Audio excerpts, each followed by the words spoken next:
Et salut à toutes et à tous, on se retrouve aujourd'hui pour une nouvelle vidéo, une vidéo road trip.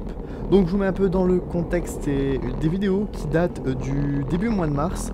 En gros, je vous explique, je suis parti début mois de mars dans le sud, tout simplement pour rouler, pour faire un bon petit entraînement, prendre un peu de soleil et des températures un peu plus élevées que dans le nord. Vous n'allez pas spécialement le voir là dans les vidéos, tout simplement parce qu'en gros pendant les 1 semaine et demie où j'y ai été, j'ai filmé 3 sorties et c'était sur mes dernières sorties en gros. Et quand je suis arrivé j'avais vraiment eu du soleil avec du beau temps.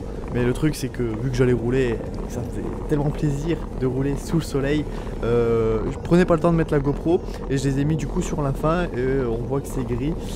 Voilà, après vous occupez pas, vous allez voir à un moment j'ai des gants tout ça, c'est juste que en fait c'est des petites sorties différentes. C'est sur mes 3 sorties en gros j'ai pris quelques plans assez sympas. Voilà, du coup à un moment je vais avoir des gants, à un moment j'aurai plus une veste thermique parce que sur la fin il faisait vraiment super frais. Là ça restait encore raisonnable, là je suis en cuissard court avec une petite veste, voilà. C'est assez cool. À la fin vous aurez une montée de la race close, mais la montée sera un peu coupée, en gros je vais mettre les meilleurs moments. Et ce que je vous ferai aussi, c'est mettre la montée de la race close complète avec la descente sur la chaîne. Je pense que ça pourrait être intéressant, sans commentaire. Ça peut être assez cool. C'est un petit col que le Tour de France ont pris dans les environs de 2012, si je me trompe pas. C'était un 3ème catégorie. C'est pas énorme, mais c'est vraiment plutôt pas mal. C'est plutôt cool à monter, c'est assez sympa. J'aime bien, même si j'aime plutôt pas mal les grosses montées.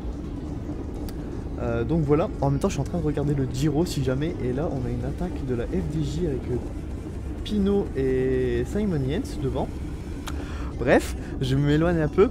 Donc ouais, les plans aussi c'est assez sympa parce qu'en gros vous allez voir des petits plans, des petits paysages que vous ne verrez pas généralement sur la chaîne, parce que là ce que je vais essayer de faire c'est plusieurs... ah ok d'accord, c'était pour un sprint. Je vais essayer de faire plusieurs vidéos comme ça, road trip entre guillemets. Je verrai si je change ou pas de nom. Mais voilà, essayer de faire plusieurs vidéos road trip comme ça, c'est assez sympa, d'une dizaine de minutes. Celle-ci fera 16 parce que j'avais des plans et comme je les réutiliserai plus, je me suis dit bah allez on va les mettre, comme ça fait un petit moment, c'est que la deuxième, ça sera plutôt pas mal. Mais j'essaierai de vous faire ça avec des personnes et tout ça, ça pourrait être cool aussi. Comme ça, s'il y a des petites attaques et tout, ça sera plus facile à commenter parce qu'au final, là, j'aurais pas j'aurais pas énormément de choses à vous dire sur ce que vous allez voir à l'écran. Enfin voilà, là je suis en train de rouler, ce qu'il y a de plus basique. Du coup, on a ça. Là pour l'instant, c'est avec la GoPro que je filme, donc la qualité doit être mieux que la toute première vidéo. Même beaucoup mieux parce que c'est vraiment super cool de filmer avec celle-ci. C'est la Hero 5 sessions. Donc juste le truc c'est le niveau de la batterie, elle tient entre 1 heure et 1h30 selon comment on règle, sachant que je filme en 1080 60 fps. Par contre le stabilisateur est super beau. Vous avez peut-être vu qu'en début de vidéo ça bougeait pas mal, mais c'est tout simplement parce que j'avais mal serré le support. Sinon c'est plutôt pas mal. Là après je vais arriver rapidement dans le col normalement. Vous allez voir, le col je le prends avec du vent de face et c'était pas ma meilleure montée de la semaine, mais c'était la seule du coup que j'avais de dispo. Voilà, en gros je vous ai plus ou moins tout dit. Après dites-moi ce que vous voulez. Je pense que des vidéos comme ça, road trip, en gros je pense faire un contenu de à peu près une dizaine de minutes et venir commenter en fait où il y a des petites attaques et tout ça, vous faire voir des beaux petits trucs, ça pourrait être pas mal. Et après par la suite, si je peux avoir une deuxième GoPro, en gros ce que je kifferais c'est d'avoir une Hero 5 ou 6 avec des batteries de rechange. Et en gros je pourrais me mettre la GoPro en fait sur le vélo et celle-ci l'avoir dans ma poche pour pouvoir filmer en fait les bords de la route, filmer les à côté et pourquoi pas parler dans la sortie. Donc ouais, ce qui me permettrait de parler avec la GoPro. En plus, au niveau du micro, elle est pas trop dégueulasse. Même niveau du vent, ça prend plutôt bien. Et après, avec la Hero 5 ou Hero 6, je pourrais aussi mettre tout ce qui est données de vitesse et tout ça, de pourcentage, et ça pourrait être aussi assez cool, je pense, pour vous. Regarder. Enfin, dites-moi ce que vous en pensez, si vous avez des petites idées, tout ça. Franchement, ça m'intéresse. Si vous avez des petits trucs comme ça, ça sera assez cool. Puis en gros, voilà, j'ai tout dit. Je vais rester jusqu'au début de la montée, du coup, pour vous la présenter rapidement.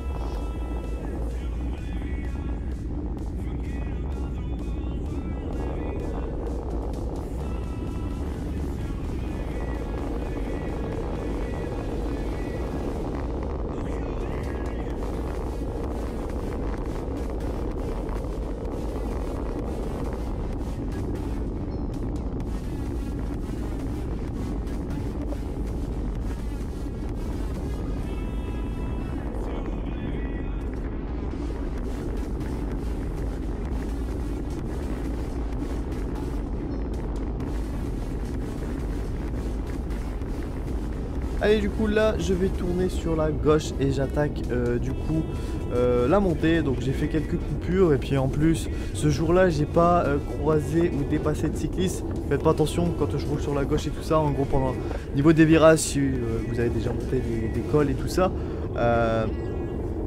en gros on voit ce qui arrive, et du coup je prends les trajectoires. Voilà, j'aime bien m'amuser avec ça. Mais sinon, je prends pas de risque hein, dans tout ce qui est trajectoire et tout. Dans la descente, vous allez voir, je vais faire la descente. En fait, je connais vraiment la route par cœur. Ça fait pas mal de fois que je descends. Je suis vraiment allé plusieurs fois là-bas, aller grimper des cols et des descentes. Du coup, en gros, je les connais par cœur, même si ça faisait presque 2 ans que j'y avais pas été. Je connaissais encore le truc par cœur. Du coup, je sais où passer et où faire attention. Et vous allez voir qu'à certains moments, je freine. Et en plus c'était assez humide à cette période là encore, c'était pas sec, donc c'était aussi un peu plus dangereux. Voilà, j'espère que ça vous aura plu. Du coup là il vous reste à peu près un peu moins d'une dizaine de minutes de vidéo. Dites-moi ce que vous en pensez. Moi je pense après je raccourcirai un peu niveau du temps. Je vous mettrai aussi du coup la montée complète avec la descente sur la chaîne, avec aucun commentaire, peut-être une petite musique ou pas, je verrai bien. Mais voilà, dites-moi si ça vous plaît des petites vidéos comme ça, et j'essaierai après dès que possible un jour, si j'ai une deuxième GoPro, de faire quelque chose vraiment cool et de commenter directement sur le vélo. Ça pourrait être mieux et vous faire voir des petits plans. Ça pourrait être assez sympa, surtout quand il y aura du monde et tout ça. Voilà, c'est dommage parce que à un moment j'ai monté ici, il y avait pas mal de monde et que j'ai rejoint tout ça. Du coup c'est dommage, mais après il faut penser à mettre la GoPro et ça. Voilà, comme sur la reconnaissance de Paris-Roubaix, où je prépare tout et je pars sans la GoPro, et au final j'aurais roulé avec la Quick-Step de Mons-en-Pévèle quasiment à Roubaix. Voilà, sur ce, je vous laisse. Allez, bye tout le monde.